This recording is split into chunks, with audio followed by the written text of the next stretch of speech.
পাচ্ছেন না।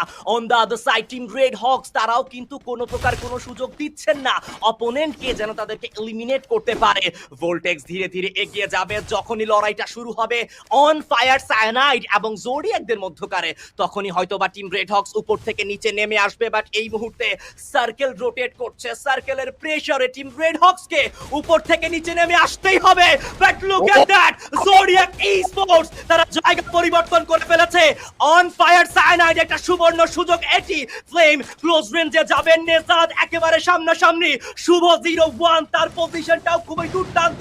Flame Mirage সেটারও ব্যবহার হয়েছে। অন ফায়ার সায়ানাইড তারাও কিন্তু একে একে গ্রেনেড গুলো Oh my ব্যবহার God. করে যাচ্ছে। গডসেন তার সাইড Oh থেকে my গ্রেনেড God. এসেছে, কোনো প্রকার কোনো প্লেয়ার এখনো পর্যন্ত কিন্তু ড্যামেজ রিসিভ করেনি। বাট লেটস সি এই ম্যাচটাতে কারা বুয়া সিকিউর করতে পারে।